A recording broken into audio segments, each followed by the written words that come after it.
Palestinian resistance ने कहा था कि रमजान तूफान का महीना होगा और इतने हमले होंगे कि इजराइल की नली टूट जाएगी, और वही हो रहा है। आज दूसरा दिन रमजान का उस एरिया में है और इतने हमले हुए हैं, इतने हमले हुए हैं, आप विश्वास नहीं करेंगे। वेस्ट बैंक, गाजा, यहां तक कि डेनमार्क, नीदरलैंड, स्वीडन, यहां के जो अखबार हैं ये छापने लगे हैं, जबकि ये सारे देश छापते ही नहीं थे कभी फिलिस्तीन की खबरें। अमेरिका, इंग्लैंड छोड़ दीजिए। अमरीश मिश्रा स्पीक्स में आपका बहुत बहुत स्वागत है। आपके बीच हम कुछ उन चंद घटनाओं को ला रहे हैं कि किस तरीके से रमजान में तूफान, दुनिया है हैरान। सबसे पहले देखिए, आज वेस्ट बैंक में, जो कि पहले मैंने कहा था कि वेस्ट बैंक में भी गाजा की तर्ज पर सशस्त्र संघर्ष शुरू हो जाएगा, तो सुबह सुबह एकदम तड़के जो पहली खबर आई वो यहीं से आई कि जो एक पसगोड नाम का इजरायली सेटलमेंट है और उसमें एक जबरदस्त एक्सप्लोजन हुआ। अल अमारी जो ब्रिगेड है पैलेस्टीनियन रेजिस्टेंस की, उसने की। पसगोड ये रमल्ला में है, रमल्ला में ये पड़ता है। उसके बाद दूसरी बार गाजा के अंदर से वीडियो आता है जिसमें सीधे सीधे जो पैलेस्टीनियन रेजिस्टेंस है वो सुबह ही उसने मोटर फायर शुरू कर दिया था, वो ये सिद्ध हो जाता है। उसके बाद देखिए, जो तीसरी खबर आती है कि तुलकरेम एक बहुत ही अहम एक पॉइंट है वेस्ट बैंक का, और एक एरिया है, शहर है तुलकरेम के बलावना एक्सेस पे एक जबरदस्त फाइट होती है और जिसमें पैलेस्टीनियन रेजिस्टेंस फिर से एक्सप्लोसिव मारता है इजरायली फोर्स पे। अब आप देखिए, अब मैं आपको बाद में बताऊंगा कि कितने इजरायली मारे गए। अब उसके बाद चौथी जो रिपोर्ट आती है वो हिजबुल्लाह की। हिजबुल्लाह ने आज उधर से हमला किया, क्योंकि हिजबुल्लाह को भी पैलेस्टीनियन रेजिस्टेंस ने कहा है कि हिजबुल्लाह, यमन, जितने भी एक्सेस ऑफ रेजिस्टेंस की फोर्सेस हैं वो सब पूरा एक्टिव हो जाएं रमजान के महीने में ही। जैसे शेर बिल्ली को दबोचता है, उसी तरीके से हम दबोच लें। अब देखिए, फिर एक जो हिजबुल्लाह का ऑपरेशन अल राहिब साइट पे हमला हुआ इजराइल के। उसके बाद एक दूसरा एक चेक पॉइंट जो कि नाब्लस वेस्ट बैंक का बहुत ही इंपॉर्टेंट एक शहर है, उसमें शवाई शोमरुन चेक पॉइंट आईडीएफ का, वहां पर गोली चली, और वो ऐसी गोली चली कि एकदम आईडीएफ समझ ही नहीं पाई, लोग चलते हुए आया, गोली चला के निकल गए। उसके बाद देखिए, एक और दोबारा, जबकि एक बार वहां गोली चली, दोबारा शवाई शोमरुन में गोली चली इसी तरीके से। हतप्रभ है, इजरायली हतप्रभ है, उनको समझ में नहीं आ रहा क्या हो रहा है। इस तरीके से जो एक बैक जो रमजान में हो रहा है। अच्छा, उसके बाद एक पिक्चर इजरायली मीडिया ने पब्लिश की कि जो पहले हिजबुल्लाह ने अटैक किया था अल रिहाब पे, तो सीधे वहां पर वो जो आईडीएफ बैरिक्स है वहां तो रॉकेट्स गिरे ही, उसके साथ साथ एक इजरायली सेटलर के यहाँ भी रॉकेट्स गिरे, और उसकी जो तस्वीर है वो मतलब जो इजरायली मीडिया ने दिखाई। उसके बाद क्या हुआ? उसके बाद ऐसी खबर आई जो बिल्कुल दिल दहला देने वाली, और ये जो है स्वीडन और हॉलैंड, जिसे मैंने कहा नीदरलैंड्स और डेनमार्क, इन सब अखबारों ने भी, मतलब इन देशों के अखबारों ने फ्लैश की, वो ये थी कि इजरायली सिक्योरिटी सर्विसेज को, जो इंटेलिजेंस सर्विसेज हैं, उनको इस बात की इंफॉर्मेशन मिली कि 200 हमले होने जा रहे हैं रमजान के पहले हफ्ते में, 200, और उन्होंने अनन फानन अरेस्टिंग शुरू की। कहीं किसी को मारा, कहीं कोई सस्पेक्ट था। करीब 400 लोगों को उन्होंने वेस्ट बैंक से उठाया, लेकिन उसके बावजूद क्या हुआ? उसके बावजूद ऑपरेशन हो गए। ये देखिए, एक बड़ी जो वहां से खबर आ रही है कि जो वहां पर रमल्ला में एक और जगह है जहां पर पहले अटैक हुआ था, उसी के एकदम बगल में एक दूसरा सेटलमेंट है। जब ये रिपोर्ट फ्लैश हुई, तो उसके बाद तुरंत वहां पर अटैक हो गया।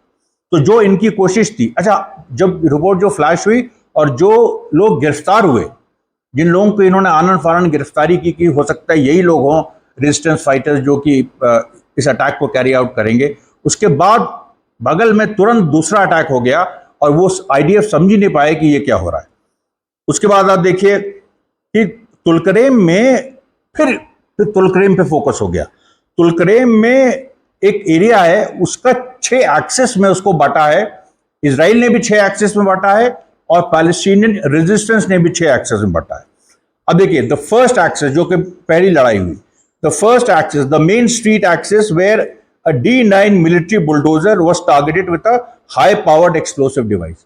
एक इजराइल का जो D9 मिलिट्री बुलडोजर होते हैं, और अपने यहाँ भी जो उत्तर प्रदेश में बुलडोजर चलते हैं उसका इंस्पिरेशन इजरायली है, लेकिन जो यहाँ पर तुलकरेब में जो D9 बुलडोजर, सबसे छह हमले एक साथ हुए हैं 6 एक्सेस पे तुलकरेब पे। तो पहले एक्सेस पे एक D9 मिलिट्री बुलडोजर वो हताहत हुआ, मतलब बुरी तरह नष्ट हो गया।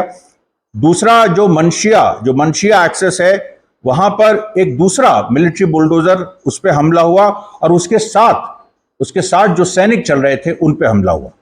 तीसरा फिर से मेन स्ट्रीट एक्सेस पे जहां पहला बुलडोजर नष्ट हुआ, वहीं पर मेन स्ट्रीट एक्सेस पे वापस जो लड़ाके हैं वो लौटे, और उन्होंने कई एक्सप्लोसिव डिवाइस वहां पर जो सैनिक इकट्ठा हो रहे थे, जो नष्ट किए हुए बुलडोजर को ले जाने की कोशिश कर रहे थे, उन पे उन्होंने कई एक्सप्लोसिव डिवाइस छोड़े।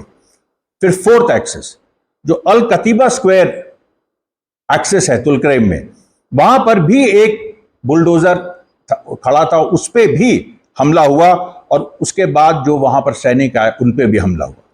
फिर फिफ्थ एक्सेस, द अल मसलक एक्सेस पे भी यही हुआ कि एक मिलिट्री बुलडोजर था और 2 जीप्स खड़ी थी।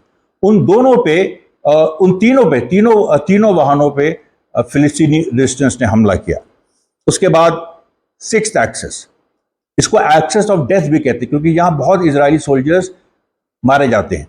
तो एक्सेस ऑफ डेथ में ये जो मनशिया का एंट्रेंस है, इसमें अल शबरवी शॉप्स हैं, उनके सामने एक बड़ा ब्लास्ट हुआ, और उस ब्लास्ट में इजरायली सैनिक भी मारे गए, और उसमें 2 इजरायली जीपें उड़ गई। अब देखिए, अब ये लगातार चल रहा है।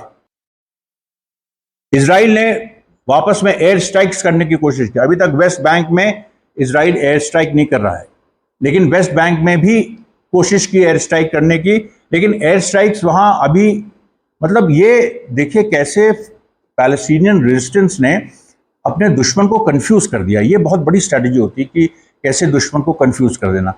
प्लेन उड़े, लेकिन वो बम नहीं गिरा पाए वेस्ट बैंक में। अच्छा, वेस्ट बैंक में अगर बॉम्बिंग होगी तो ऑब्वियसली अमेरिका भी उसमें इन्वॉल्व हो जाएगा, और अमेरिका ने कहा है इजराइल से, और उसके बाद हम जब ये आपको इन घटनाओं का विवरण दे लेंगे तो आपको हम बताएंगे कि अमेरिका और इजराइल में भी किस तरह की तकरार चल रही है। अब गंभीर तकरार हो गई है, ये केवल नूरा कुश्ती नहीं है। तो देखिए, इनका वेस्ट बैंक में एक जो पूरी कोशिश की इन्होंने बमबार्ड करने की। अब देखिए, इस तरह की खबरें कोई दिखाता नहीं है, या बहुत लोग मतलब इसके बारे में कोई बात करना भी नहीं चाहता कि भाई एक हमला होने वाला था, नहीं हुआ, कोई इसको जरूरी नहीं समझता। लेकिन हम जरूरी समझते हैं, क्योंकि हम देख रहे हैं ना कि इजराइल एक फ्रंट पे कैसे फेल हो रहा है। तो जो उसका स्ट्रांग पॉइंट है कि वो उसके पास एयरफोर्स है, वो भी देखिए किस तरीके से कंफ्यूजन का शिकार हो गई।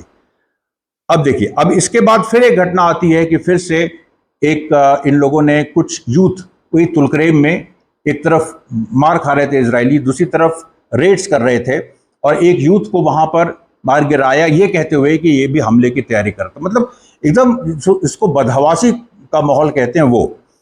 फिर आप देखिए, फिर खबर आती है बेथलेहम से। बेथलेहम जो है वो जेरूशलम में है, ऐतिहासिक सिटी है बेथलेहम, जीसस क्राइस्ट से जुड़ा हुआ। और बेथलेहम में जो रेचल स्टूम नाम का जो IDF चेक पोस्ट है, उस पर सीधे 2 लोकली मेड एक्सप्लोसिव, मतलब लिटरली आप ये समझ लीजिए कि जो बम हाथ से लोग बनाते हैं, उस तरह के जो बम वहां पर ज्यादा सोफिस्टिकेटेड हैं, वो वहां पर रेचल स्टूम बेथलेहम में छोड़े गए। अब आप सुनते जाइए। उसके बाद फिर से पसगोड पे अटैक हुआ। फिर उसके बाद बुरका जो नाब्लिस में है, वहां हमला हुआ। उसके बाद हिजबुल्लाह ने एक साथ कई ऑपरेशंस किए। उन्होंने मीरॉन सेटलमेंट, जो इजराइल का मीरॉन एरिया है, माले गोलान एरिया है, दिशॉन एरिया है, अवदौन एरिया है, कफार ब्लम एरिया है, ये सब IDF के साइट्स हैं। इनमें लगातार रॉकेट दागे गए। अब देखिए किस तरीके से चारों तरफ से घेर रखा। उसके बाद जेनिन से खबर आती है। अब जेनिन में देखिए, जेनिन एक और वेस्ट बैंक का इलाका है, और जहां पर एक जगह है अरबोना में लोकली मेड एक्सप्लोसिव। ये देखिए आप, ये ये लड़के केवल सोफिस्टिकेटेड वेपन से नहीं लड़ रहे हैं, ये लोकली मेड एक्सप्लोसिव से लड़ रहे हैं। और लगातार, जैसे पहले भी हमने बताया आपको, बेथलेहम में और भी जगह, और जेनिन में फिर से, उसके बाद फिर से इन लोगों ने कोशिश की हवाई हमले करने की। कहां पर? वेस्ट बैंक में, लेकिन नहीं हो पाया। फिर आप देखिए तो इन लोगों ने फिर गाजा में, जो कुवैती राउंड अबाउट है जहां पर लोग इकट्ठा होते हैं खाना लेने के लिए, क्योंकि गाजा की पॉपुलेशन स्टार्व कर रही है, तो वहां पर जाके फिर इन्होंने गोली चलाई और कुछ बॉम्बिंग की। ये हमेशा कम से कम चौथे दिन ये ऐसा कर रहे हैं कि जो लोग, जो भूखे लोग हैं, जो गाजा के लोग हैं, इकट्ठा होते हैं वो कुवैती राउंड अबाउट पे, और एक अल नबलूसी, ये 2 जगह हैं, वहां पर ये बमबारी करते हैं और गोली चलाते हैं। 2 दिन से पिछले मतलब परसों और कल रेजिस्टेंस ने वहां भी इनको कम्बैट किया। आज भी जब इन लोगों ने गोली चलाई तो उसमें कम से कम 25 से 30 फिलिस्तीनी मारे गए। उसके बाद लेकिन जो इजरायली वहां सैनिक थे उनको भी वहां उन पर भी हमला हुआ। कितने हताहत हुए अभी इसकी खबर नहीं है। अब आप देखिए, उसके बाद जॉर्डन और मोरक्को में पूरा जुलूस निकले, क्योंकि पूरी कॉल दी है कि ये तूफान रमज़ान है, ये तूफान का रमज़ान है, इसलिए सारे जितने भी लोग हैं अरब देशों के वो सड़कों पे आए।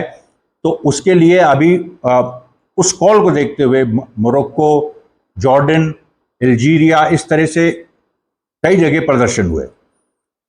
फिर आप देखिए एक और खबर आती है हिजबुल्लाह की, कि हिजबुल्लाह ने और हमले किए हैं।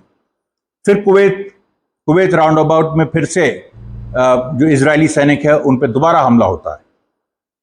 फिर इराक से खबर आती है कि इराकी रेजिस्टेंस ने बेन गुरियन एयरपोर्ट पे, तेल अवीव के अंदर, इराकी रेजिस्टेंस ने वहां से मिसाइल मारी जो बेन गुरियन एयरपोर्ट पे लगी। अब आप बताइए, मतलब मैंने आपको एक दूसरे वीडियो में बताया था कि इजराइल में तेल अवीव में हालत क्या है, कि पूरा जो वहाँ की सबसे अच्छी स्ट्रीट है दिजेंगोव स्ट्रीट, वो पूरी तरह से बैंड है। वहाँ पर सैंडबैग्स लगे हैं, ऐसा लग रहा है कि जैसे वहाँ कोई आर्मी अटैक कर चुकी है और वो डिफेंड किया जा रहा है। जैसे एकदम बर्लिन की हालत थी जब बर्लिन एकदम गिरने वाला था और आखिरी सांसें, हिटलर आखिरी लड़ाई अपनी लड़ रहा था, जिस तरह से बर्लिन की हालत थी उसी तरीके तेल अवीव की हालत है। और देखिए इराक का रॉकेट बेन गुरियन एयरपोर्ट पे गिरता है, मतलब ये आप सोच नहीं सकते, ये पहली बार इतिहास में हो रहा है।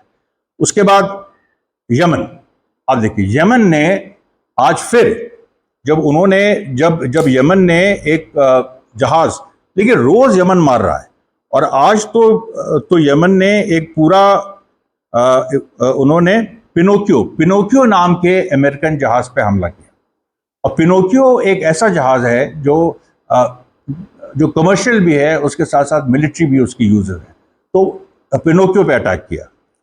उसके बाद आप देखिए लगातार और खबरें आती रहीं, यमन के लीडर्स के बयान आते रहे, और उसके बाद एक बड़ी खबर आती है कि फिर से हिजबुल्लाह ने 100 रॉकेट दागे, और ये जो 100 रॉकेट थे ये मनार जो उनका एयरबेस है इजराइल का, उसकी तरफ ये डायरेक्टेड थे और भारी नुकसान हुआ।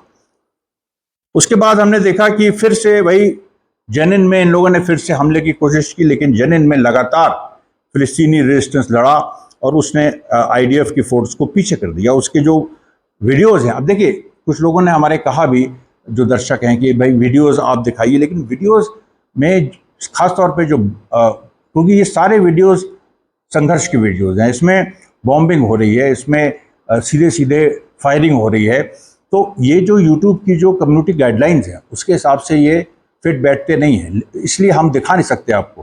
फिर भी हम कोशिश करेंगे, कुछ तरीका निकालेंगे आने वाले दिनों में। आप इस हमारे चैनल के साथ रहिएगा, आने वाले दिनों में हम तरीका निकालेंगे कि आपको हम कैसे वीडियो दिखा सकें। अब इसके बाद देखिए जो पूरी खबर आती है कि जेनिन पे दिन भर का दबाव था। तुलकरेम में तो हार गई आईडीएफ, जेनिन में जो दिन भर एक दबाव बनाया था इजराइल ने, वहां से भी इजरायली फोर्स पीछे हट गई। देखिए हर जगह ये पूरा, मैं आपको बता रहा हूँ, ये एक नए तरह का तूफान। मैं वीडियो भी जो आज बना रहा हूँ उसमें ऐसा नहीं कि मैं जज्बाती हो रहा हूँ, लेकिन वो होता है ना कि हम अपने दर्शकों को ये कैसे बताएं कि ग्राउंड पे जो हो रहा है वो उनको वो फील कर सके, वो भी तो फील करें ना कि ग्राउंड पे क्या हो रहा है। तो हम जैसे बोल रहे हैं, थोड़ा लड़खड़ा रहे हैं, थोड़ा इस तरह से बात हो रही है, तो ये वही स्थिति है जो वहां पर ग्राउंड पे है। ग्राउंड पे यही सिचुएशन है।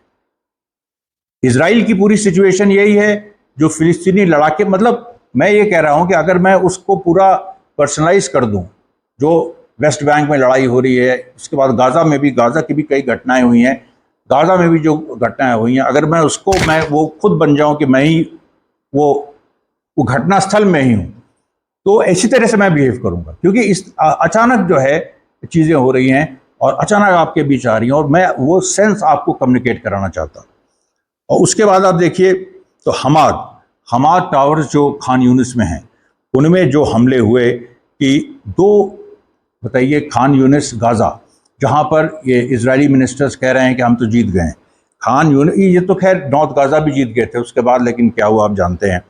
खान यूनिस में दो इन्फेंट्री फोर्सेस को हमद टावर्स हैं, एक एल टावर पूरा कॉम्प्लेक्स है, वहां पर दो इन्फेंट्री फोर्सेस को, मतलब दो इन्फेंट्री प्लेटून्स को समझ लीजिए, करीब 12 या 15 सोल्जर्स एक प्लेटून में होते हैं, वहां पर ट्रैप किया, वहां ट्रैप करके मारा।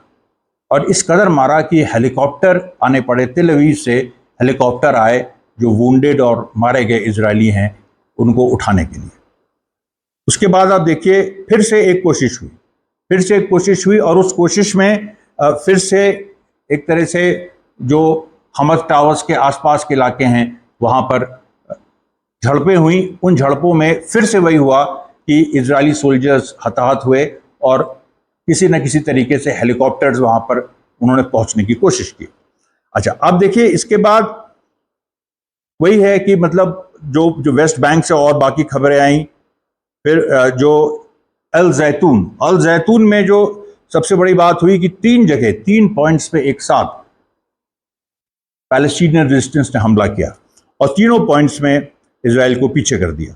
और उसके बाद फिर हमद टाउन पे आप देखिए तो जो एल टावर था, जो एल टावर है, उसके अलावा के एंड जे टावर ब्लॉक्स, वहां भी हमले हुए, और उन हमलों में जो है फिर से वही इजराइल की इन्फेंट्री फोर्सेस को ट्रैप किया गया। अब देखिए, अब पूरी बात जो सामने आ रही है वो ये आ रही है कि अमेरिका घबराया हुआ है, पूरी दुनिया हैरान है। रमज़ान में इस तरह से होगा ये किसी ने नहीं सोचा था। केवल फिलिस्तीनी रेजिस्टेंस ने ही इस बात की चेतावनी दी थी। अब पूरी दुनिया हैरान है, और अमेरिका सबसे ज़्यादा हैरान है। और अमेरिका बार बार कह रहा है कि किसी भी कीमत पे नेतन्याहू को ये जो बमबारी कर रहे हैं गाजा में, ये इनको रोकना पड़ेगा। बल्कि एक रेड लाइन की बात की प्रेसिडेंट बाइडेन ने, कि एक रेड लाइन नेतन्याहू को क्रॉस नहीं करना चाहिए। दूसरी बात, जो अमेरिकन इंटेलिजेंस रिपोर्ट दे रहा है, अमेरिकन इंटेलिजेंस ने रिपोर्ट दी कि देखिए, हमास को ये लोग ख़त्म नहीं कर सकते हैं। हमास से जो लड़ाई है अभी तो सालों चलेगी। कोई तरीका नहीं है जिससे इजराइल हमास पे मतलब हमलावर होके जीत सकता है। और एक और खबर आई कि इजराइल के जो ऑब्जेक्टिव थे, ये इजराइल के 3 ऑब्जेक्टिव थे इस लड़ाई के पहले। एक तो था कि गाजा के अंदर हमास को ख़त्म करना, दूसरा था कि अपने होस्टेजेस को छुड़ाना, और तीसरा था गाजा पे ग्राउंड कंट्रोल करना, कि गाजा की जो ज़मीन है वो उस पर अब हम कंट्रोल करेंगे, क्योंकि हमास का शासन था वहाँ 2008 से, उसके बाद हम कंट्रोल करेंगे। तीनों ऑब्जेक्टिव में इजरायली सरकार फेल हुई, नेतन्याहू फेल हो गए। और जो हमास के ऑब्जेक्टिव्स थे कि हम एक पहले हमला करेंगे इजराइल के अंदर 7 अक्टूबर को, उसके बाद इजरायली सेना को गाजा के अंदर ज़बरदस्ती एक तरह से बुलाएंगे या उनको घुसने पे मजबूर करेंगे, और फिर गाजा की टेरेन पे, गाजा की हम ज़मीन पे एक हम इजरायली सोल्जर्स की कब्रगाह बना देंगे। और उसके साथ साथ जो उनका तीसरा ऑब्जेक्टिव था कि हम अपने भी कुछ प्रिजनर्स को हम छुड़ा लेंगे। इन तीनों ऑब्जेक्टिव में हमास और पैलेस्टीनियन रेजिस्टेंस सफल रहा है। और इधर जो मैंने जैसे कहा कि अमेरिका और इजराइल की जो बढ़ती हुई तकरार है, ये कहाँ तक जाएगी, किस हद तक जाएगी, क्योंकि जब बाइडेन ने कहा कि एक रेड लाइन है जिसको नेतन्याहू को नहीं क्रॉस करना चाहिए, तो नेतन्याहू ने कहा कि एक रेड लाइन मेरे लिए भी है कि 7 अक्टूबर को जो क्रॉस हो गई, और अब मैं वापस नहीं ये लौट सकता, और मुझे हमें वहाँ पर रह के, गाज़ा में रह के ही हमको कुछ ना कुछ करना। तो देखिए, ये जैसे 1857 की लड़ाई थी, न किसी ने रहम दी न किसी ने रहम मांगी, न रहम दो न रहम दी न मांगी। ये जो पूरी सिचुएशन 1857 की थी, वैसी सिचुएशन गाज़ा की बनती जा रही है। और यहाँ पर भी आप देखिए कि जो इज़राइल है वो एक देश नहीं है, वो एक कंपनी जैसा है, जैसे ईस्ट इंडिया कंपनी थी। तो वो जैसे ईस्ट इंडिया कंपनी का शासन 1857 में की लड़ाई की वजह से 1 नवंबर 1858 को ख़त्म हो गया, उसी तरह से इज़राइल की जो एक एंटिटी है, उसको ये भी हो सकता है कि अमेरिका खुद ही, क्योंकि अमेरिका ने जिस दिन सपोर्ट पीछे ले लिया, इज़राइल के पास कुछ नहीं रह जाएगा ये लड़ने के लिए। सारा उसका जितना भी जो ताकत है वो इसी पर आधारित है कि अमेरिका हमारे साथ है। तो इज़राइल को पीछे हटने पे मजबूर होना पड़ेगा। और ये बड़ी खबर है, रमज़ान में आप देखिए एक डिसाइसिव, मतलब ये मैं प्रिडिक्ट करता हूँ कि रमज़ान के ख़त्म होने तक ये तय हो जाएगा कि इज़राइल गाज़ा में और पूरे फ़िलिस्तीन में हार रहा है। धन्यवाद साथियों, बहुत बहुत।